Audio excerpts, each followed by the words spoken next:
Welcome everybody back here at Veil of Sound, beginning of June, and I'm very happy that it's not the beginning of June when we record this, but it's already sunny outside, and the whole feels like a totally different place, and the world even feels like a better place when you are able to listen to a new record by Elder. They released one a couple of days ago, so I'm very, very happy to have Nick from Elder here on the show. Nick, thanks for joining. My pleasure. Thanks for having me. Our pleasure. And we always start with a plug of the day. So I'll give you a moment to think about something that you would like to plug. I plug something that a band from Italy that I know for years, but whose latest record was even better than their stuff before. L'Ira del Baccano. Heavy rock, stoner, a little bit of psych, a little bit of prog. Really, really cool record. And I think if you like Elder, you might also like L'Ira del Baccano. That is nice that you're giving a little love to our southern neighbors. I'm going to throw the ball up north to Norway. I'd like to plug the upcoming record by a band called Jordsjø. That's spelled like Jordsjo with the line through it. They just released the first single for an upcoming album, which I forget the title. I heard one song, I pre-ordered it immediately. It's a band I really love. They do kind of nerdy prog music with like a slight slant towards like Norwegian folk element. It's very kind of folkloric, very pastoral, very beautiful music with a fuzzy edge. So I just picked up their latest record. Check out the band. They've got a couple previous releases that are great too if you're into that kind of proggy stuff. And if you want to go directly to their Bandcamp, you will find the link, as usual, beneath our video here. Nick, when I listened to the new record to Through Zero, which you released on May 29th, in Europe through Stickman Records, in North America, Blues Funeral, and I think in Australia it's Bird's Robe. So nearly every continent can get it from more or less a local dealer. When listening to Through Zero, I had one thing in mind, and that was the idea of a journey. And when listening to the whole record, I asked myself, and I want to ask you the same question: does any journey ever arrive? Oh, I think so. I mean, if you're talking on like a purely philosophical level, I don't know, but certainly in terms of our records and in terms of this record in particular, the way we structured things, we always think about every element of one of our records, including, of course, how is it going to conclude? How is it going to begin? What's the track listing? We're fully aware that most people who listen to music these days are not going to sit down and listen to an entire album. But we, at one point, at one go. And nonetheless, we still always conceive of the records as a kind of journey with a conclusion. Let's say a conclusion that leaves room for another sequel. So in this case, yeah, I would say that this journey has an end. Do all journeys have an end? I don't really even know what that means. We'll also get to the record's title, which I think also led me a little bit to that question. It's also interesting that you basically also already include the voyager, the person on a journey. In your case, your music fans and people that like Elder's records. I think for most of them, I would love to disagree, because I think that most of your fans are still folks who sit down and consume a record in one go. The way that I think you and I also still listen to records, don't we? I think so. I mean, we have to make a distinction between like people who maybe click through a record online just browsing and someone who's sitting down for an hour at a time to listen to music. And I get it. Sometimes you don't always have the time for one. You've got to do something else. Yeah, especially if a band comes up with tracks that usually are like between 9 and 11 minutes long, and the shortest one on the new record is a little bit less than 6 minutes. But we'll also come to the length of the last track, because I found that was something particular to me, and I liked that a lot. There is one thing that you said, and I like the quoting that you did there when you were talking about Through Zero, and I hope I get it correctly. You said that that it interested you that certain waves and also audio waves can go through the zero into the negativity.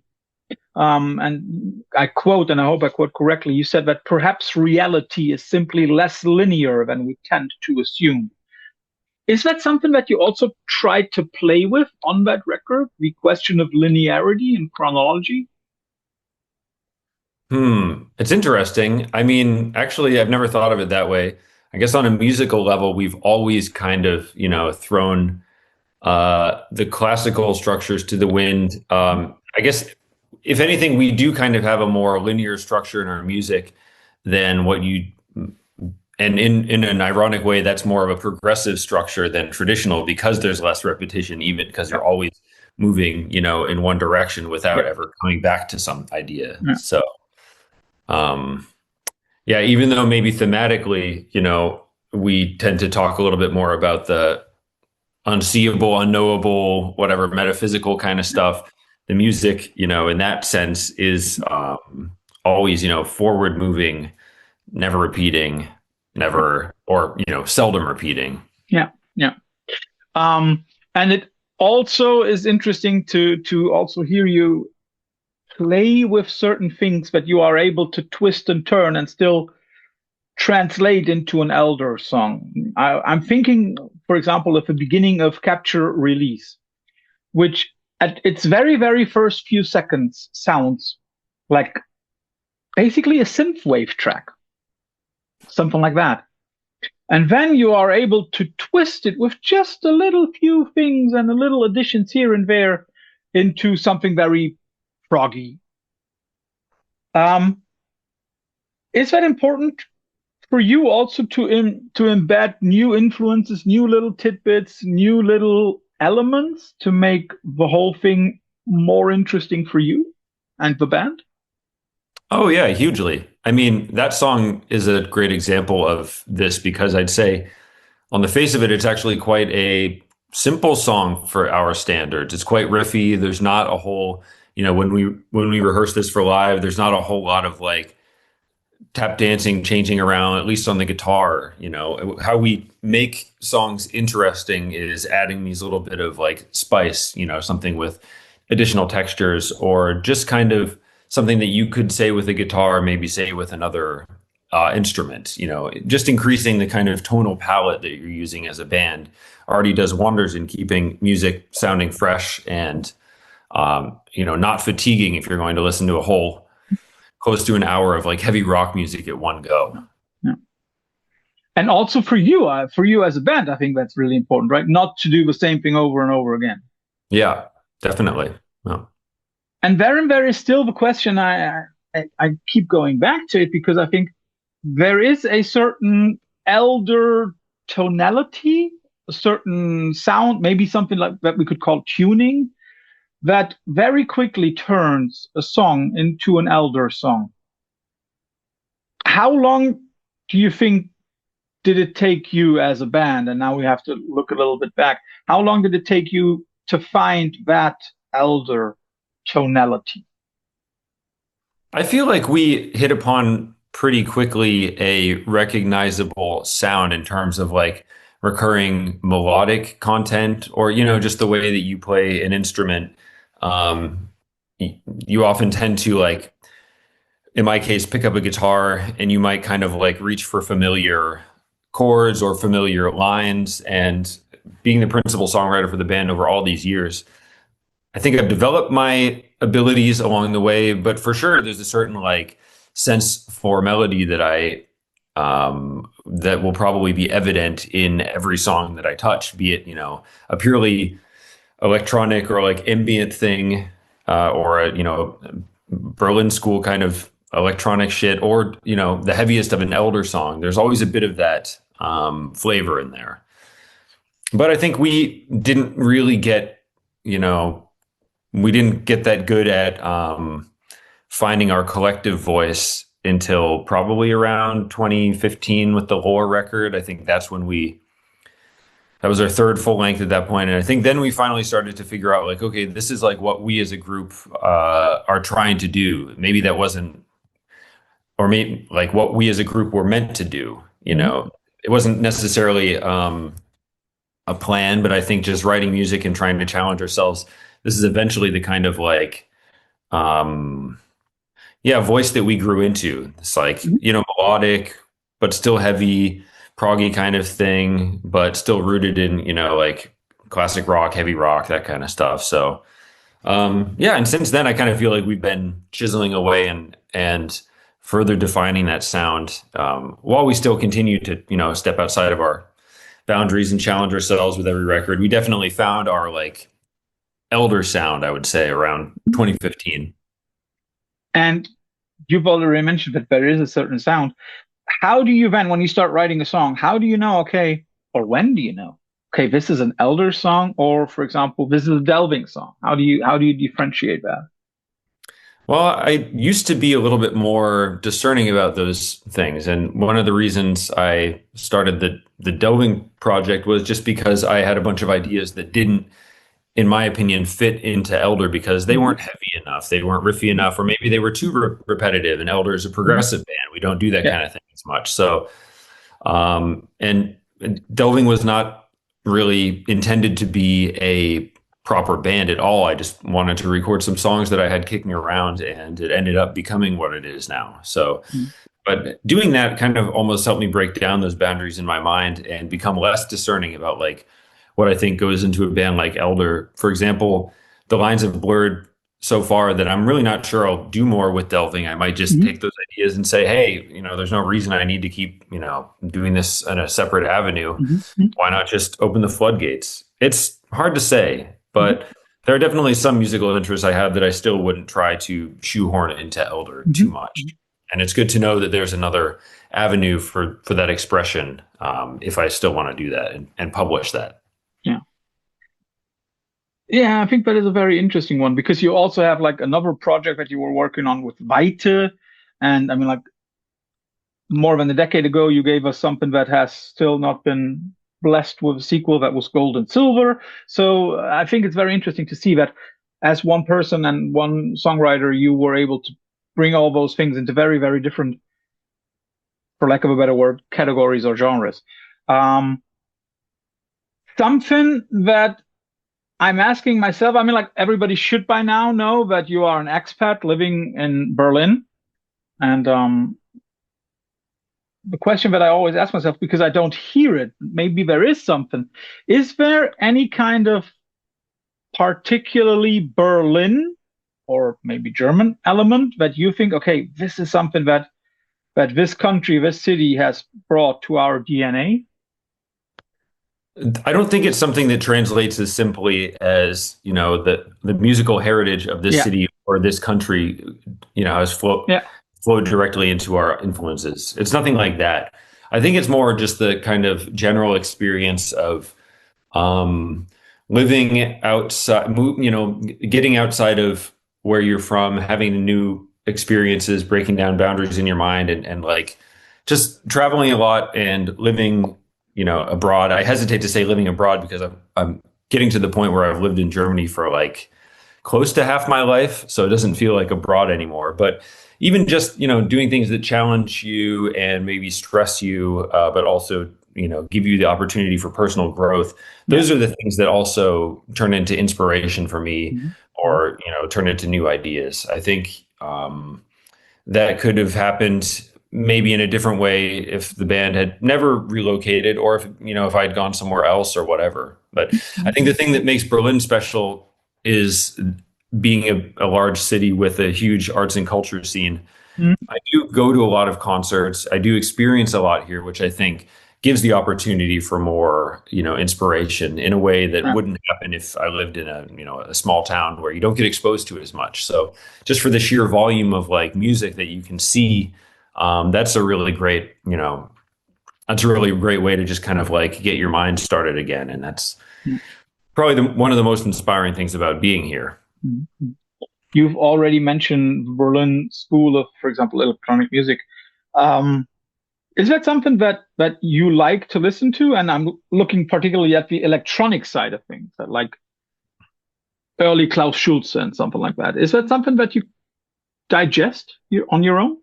Yeah, yeah. I love, for example, Tangerine Dream. I really love, I find myself listening to that kind of stuff A couple days of the week when I'm sitting doing work or something, or just very relaxing music for me. Yeah, I absolutely love, all the early electronic stuff and, krautrock and the kind of like this whole like scene. I find it all fascinating. Mhm. Not obviously not everything, but yeah, I like the Berlin School stuff in particular. I do quite like. Yeah. Um, we have mentioned that you incorporate stuff into your sound, but does does something like synthwave, does that enter your work now consciously or subconsciously? Yeah, I'm pretty like weird and picky with my musical interests. So like, kind of all of the modern incarnations of these genres that I like, for example, talking about Klaus Schulze or Tangerine Dream, or prog rock. I'm very much into like, the original 70s Yeah. iterations of this kind of music, but I really don't like synthwave. I find this like, it's Mhm. just totally not my thing. I really don't like Mhm. the whole aesthetic. I don't really like modern progressive metal or progressive Mhm. rock. It's usually, just not somehow not really sure why. It just usually doesn't tickle my fancy in the same Mhm. way that like where you'd think this is the logical consequence of this music, why wouldn't it? But yeah. So no, synthwave, I mean, I if anything, I try to like look towards the classics and kind of give my own, make my own Synth. modern interpretation of this. So then, of course, that the way that you explain it, then my idea is totally wrong. It's not influenced by synthwave. It's probably more influenced by like the early usage of synth in music. Yeah, yeah. I mean, I don't find myself. I think if I like to punk around with, electronic instruments, and I do, I would very much try and strive towards a more like classic sound Mhm. than something like, modern electronic music. It's just kind of like what I aesthetically always gravitate to. Mhm. And then how do you feel about bands like, for example, Hellas from, I'm not sure if it's Sweden or Norway, um, who not only have an aesthetic that reminded me a lot of Genesis's Trespass, but also sound-wise, which is it is a very young, fresh, but still very classical take on prog rock. Is that something where I say like, okay, they understood what they did in the 70s? Yeah, I think that they are definitely a lot closer to that musically. Yeah. I know those guys personally, and I did a small tour with them actually back in the day, playing in another band, and so I know they're all like super cool guys, Yeah. really just prog nerds too, and I think that's why I tend to also, I get a bit like burnt out on this very theatrical like capes and outfits kind of shit. It's Mhm. just not my bag. Them I Yeah. give a pass to because I know they are like that. Mhm. There's I Mhm. think it's for me. It's also like has to do a lot with intention and authenticity. Like Yeah. there are some bands that want to dress up and play make believe, and they invest more into what they're saying visually than what they're doing musically. And to me, that's the complete wrong way. But Yeah. Yeah. the guys who like are live and breathe it, like those headless guys, that's a different Yeah. story. Yeah. So. Yeah. Yeah.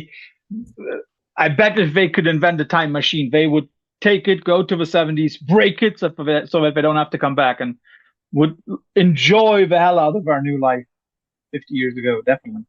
And then is how do you how do you like bands that take, for example, I'm thinking of bands like the Mars Volta or Gospel, who really take crowd and who really take prog rock, but then transfer it into completely different boxes, but where you still hear their influence. Yeah, I think the Mars Volta is actually a great band. Like, Yeah. it's another one that I'm not maybe on board with everything, but that doesn't matter. It's not, I think I love the fact that they, and even before Mars Volta, I used to really like At the Drive-In because I think those guys were always just doing very, kind of out there stuff with their music, Mhm. and their live shows, and just, you could tell that these are kind of again, authenticity. I think that always struck me immediately as like guys who weren't afraid to just, be as weird as their hearts desired. That was Yeah. really was in them. And I think that's what led to Mars. And there's also like a level of musicianship, which is just like also, master level stuff. Yeah. So that's, yeah, that's a great band. And I mean, like we said, that there are many different elements in the Elder sound. Do you think it now comes more natural to you? Also on Through Zero, I think it's a wonderfully cohesive record and everything flows nicely into each other. But as I said, there are a lot of different elements. Does it now come easier to you to balance them out?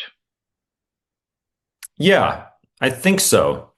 I believe that the overall sound is quite cohesive on this record because we've gotten better at like figuring out how are we going to, mix these different kinds of seemingly contradictory elements in our music, heavy rock riffs with kind of like bouncy, kind of goofy sounding arpeggios, where you don't really know where a song's going to go, but it all Mhm. does make sense in the end. And Yeah. yeah, on the one hand, we're, I think, a little freer now than we used to be in the past, just Mhm. letting whatever we feel like kind of enter a song and see where it goes. But we're also getting better at like smoothing the bumps, I think, in Mhm. doing that. Mhm. Is it also true that now the record is the first one where you not only produce it, or where it was not only produced but also co-mixed with Richard Behrens? Yeah. That's we did that from the beginning of the session because we knew we were going to have a lot of breaks in between recording. Like Hmm. normally when we try to make an album, we're doing it all at once and then that's it. You leave, the record's done. But this time we just didn't actually have we didn't have time for that all at once. So we said, hey, you know what? We want to be able to like work on this on our own as well. And also we've had a very strong opinion about how our records should sound. This is not a band that needs anyone else to, guide us. At least considering this record, definitely not. So it was very nice to be able to, finally, instead of looking over someone's shoulder and pointing and say, hey, do this, do that, just, take it into our own control and be able to work in your home studio or something for a couple of days, bring the mix back. I think we got a lot closer to exactly the intention of the record than we would have in another scenario. Yeah, because you weren't pushed by time boundaries. Also, yeah. And yeah, and then of course it makes a lot of sense to always work with the same person on several levels. And yeah, of course. I would like to talk particularly about two tracks. We have already spoken about Capture and Release. There are two more. I mean, like I like all six of them. I really, really like all six. I like the whole record, but there are two more that really stand out to me. And that one is Strata. I think it's the fourth one. Um, I mean, like Strata to me always. I mean, like already by the name of it, it looks as if it's always going up, up, up, up, up. Is that something like for you also to give a song a somewhat programmatic title? It can be, and that's definitely partially the case on this one. I often have like a running list of even just words that I like, phrases that I like, things that I think of even when I'm not making a record. And sometimes this is the way. Sometimes I feel like my brain might end up connecting things on the back end, even when I'm not like thinking about it. Mhm. I, for whatever Which would reason, lead us back to the subconscious thing. yeah, exactly. And this is one song that definitely, I mean, it developed in layers, but to me, it has this kind of very like layered feeling. The song is also kind of about like, you know, picking apart and going through different layers of your own like feelings in regards to like, older versions of yourself. Mhm. And I was in Italy with my wife over Christmas when we were it was like we still hadn't finished the record. We had maybe got like 75% recorded, but still very much like doing active revisions. And she comes from like a very kind of like an area with a lot of large rocks where you can often see like, layers of geology everywhere kind of in the substrata of the environment. And Mhm. I think this was all floating around in my brain. And I wrote this down, I jogged this down like strata, like layers, kind of like Mhm. trying to figure out what these songs even mean to myself sometimes. It's more of a struggle than you'd think. And that's just a case where kind of like, yeah, sometimes many factors come together and then the song has written itself and is about something before you even have put it together in your own conscious mind. Mhm. The next, by the way, I envy you that you could start a sentence with the words like, "Oh, I was in Italy with my wife over Christmas." That's yeah. Total jealousy on that part, on my part, definitely for that one. The other track that I would like to talk about is the last one, is Blighted Age. I mean, like, there has never been a question whether Elder had a knack for melody. That's never a question. But the way that you constructed this song in, at the beginning, a very restrained way, very sparsely instrumented, was that difficult for you to like strip it down a couple of notches from the other tracks? Yeah, I mean, a couple times in Elder's song and album making history, we've had like a record written and that was it. And then just at the last moment, kind of one last song just comes into being.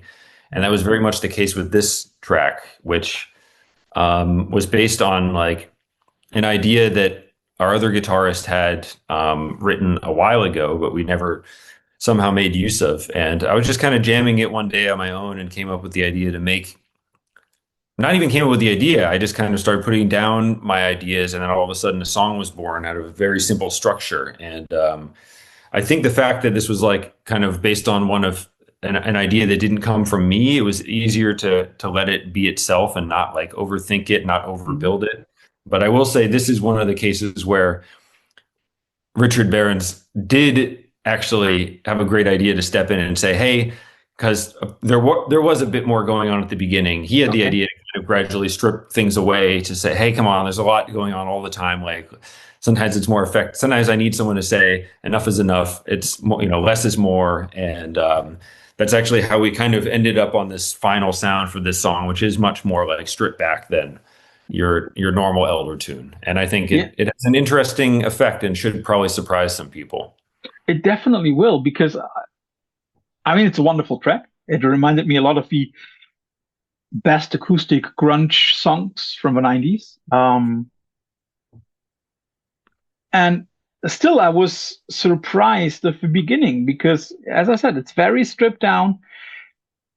And I like the fact that you didn't, for example, put it somewhere in the middle where it would act like a palate cleanser, but where some people would, because of the position, maybe not see its own potential and worth. And that is something that also I would like to ask. Was it clear that this track would be, or when did it become clear that Blighted Age would become the closer of a record? When the record was finished and we could listen to everything at once and kind of play around with the order. I think we also just, chatted about putting it somewhere else in the record. Yeah.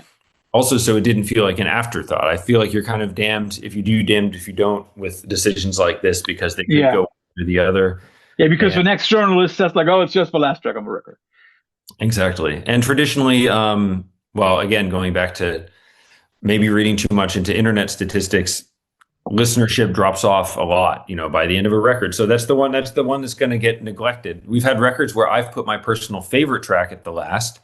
And then you also, see that, oh, that's a shame. Like a third as many people listen to this song as they did the first song, which I think is less strong. But those are just the kind of decisions that you have to make when you're thinking about like the impact of the record in general. And I found it was a very nice kind of, well, I don't even think that the phrase palette cleaner is such a bad one in this term. I feel like it's a nice way to end the record because it does kind of, feel like there's a nice arc which kind of lets you down softly by the end of the record here.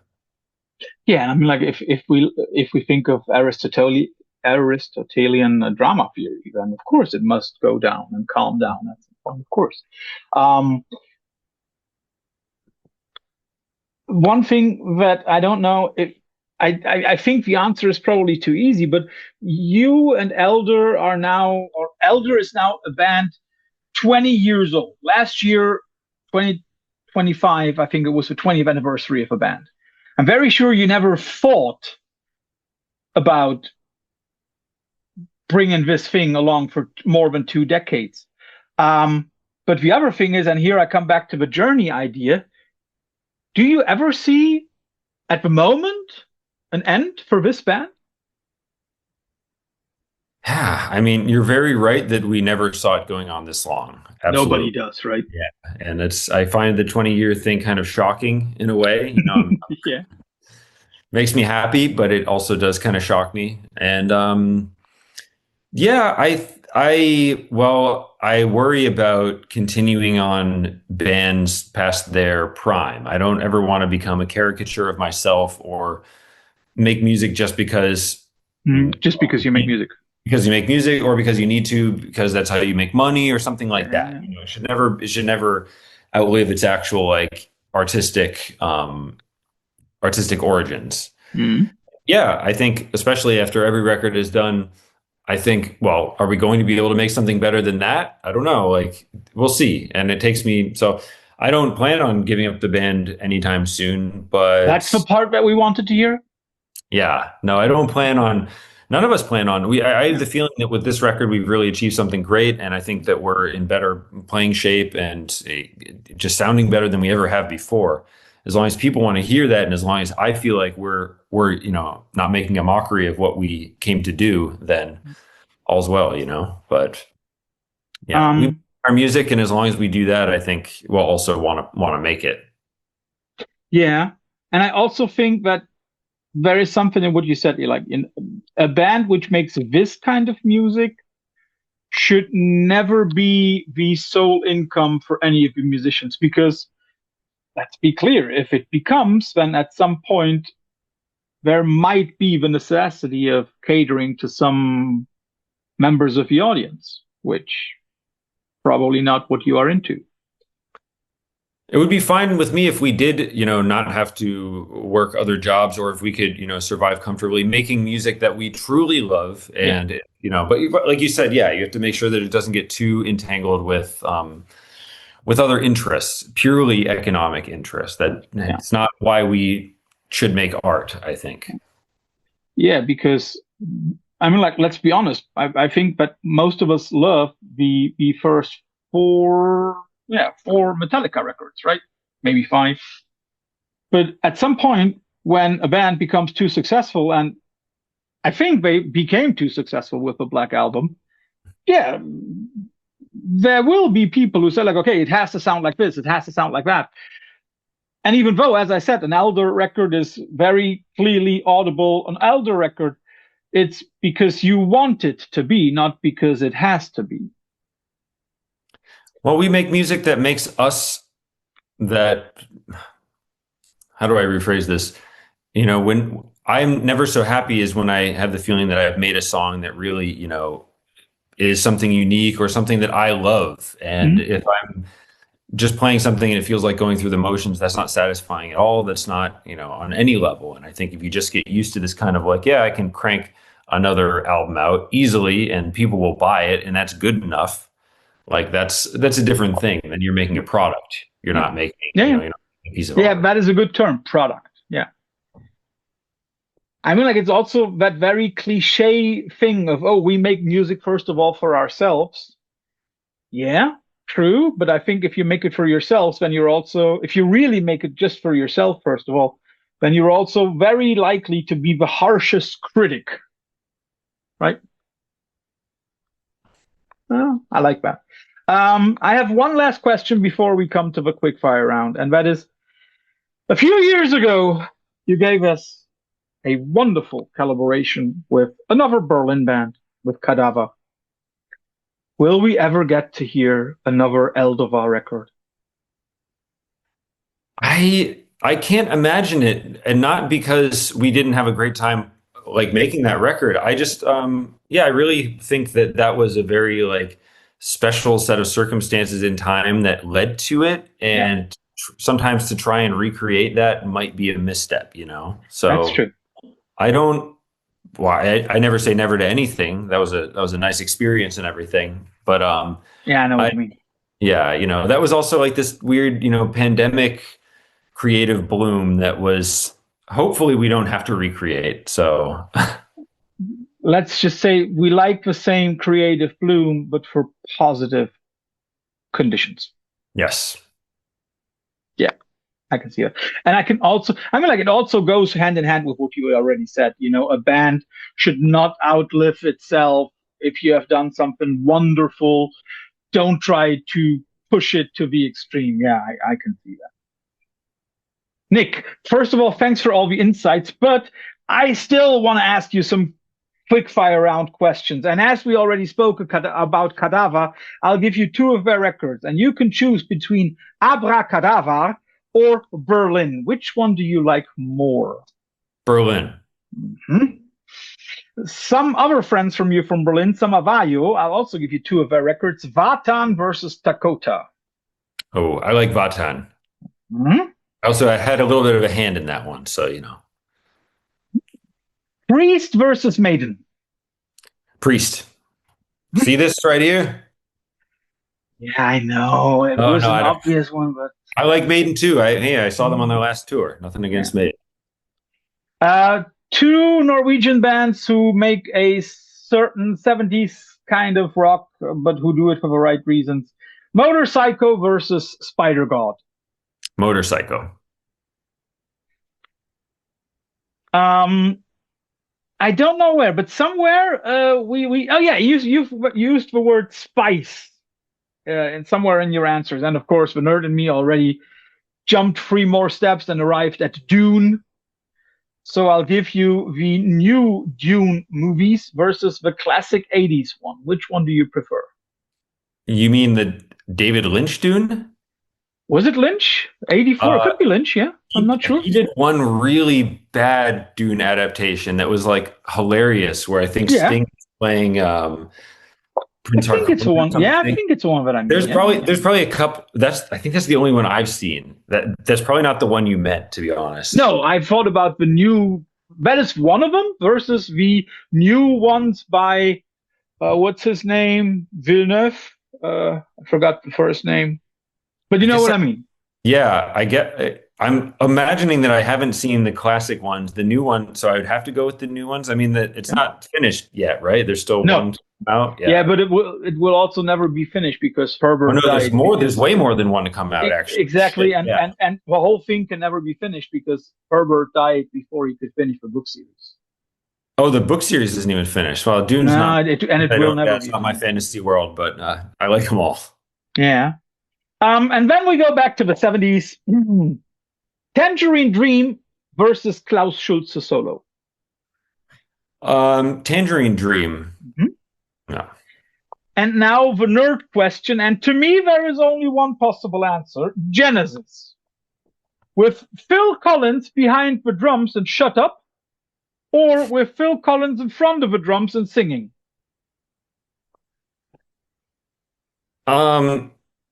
Wait, was he? I got to admit, Genesis is not really my favorite prog band. Where was he on Selling England by the Pound? Because I think that's my favorite. Behind the drums and Shut Up. Oh wait, he sang one song on that record. He sang one song on that record. Yes. Oh, he only sang one song. Yeah. Shit. I mean, I like some of their later stuff too. I don't know. I guess I'll say In Front of the Kit singing. Oh, that's the wrong one. But anyway. Just my personal taste. Duke's a nice record, you know. Some of the cheesier '80s, like I said, Genesis really. I know that's unpopular opinion. It's just not my prog band for some reason. So I completely get that. I think it's one of those prog bands where you either say they're the best prog band ever, or where you're so like. I think they're great. Let there be no misinterpretation here. Not my bag entirely. Yeah, for me, it's just I loved the theatricality and the whole expressiveness of Peter Gabriel. I also loved his solo stuff, I have to admit. And so for me, I still to this day say, for me, the best rock record ever is The Lamp Lies Down on Broadway, and that is the last one that they did with Gabriel. That is a great record. Yeah, you're right. I mean, I forget often how much they really do have. Yeah, that's a cool record. It's true. Yeah, and Selling England by the Pound is an example. If you like the opening track, Dancing with a Moonlit Night, that is Gabriel. If you like Further Forth, then that would be Collins singing. Nick, nevertheless, I know that you still have a lot to do today, and I don't want to keep you too long. Thanks for all the insights for everybody. The band will be extensively touring in the summer, so please do not miss them. And if you haven't listened to the new record, Through Zero, please do so. It was released a couple of days ago via Stickman. And Nick, thanks for your time. Your chance for final last words. Thank you very much for having me. Appreciate your time. Thanks for the interesting, insightful questions. And yeah, hope to see everybody in Europe or in the States or maybe Australia out on tour in this next 12, 18 months. That is something that everybody wants to hear. Nick, thanks for your time. Bye-bye. My pleasure. Thank you. Bye. Bye.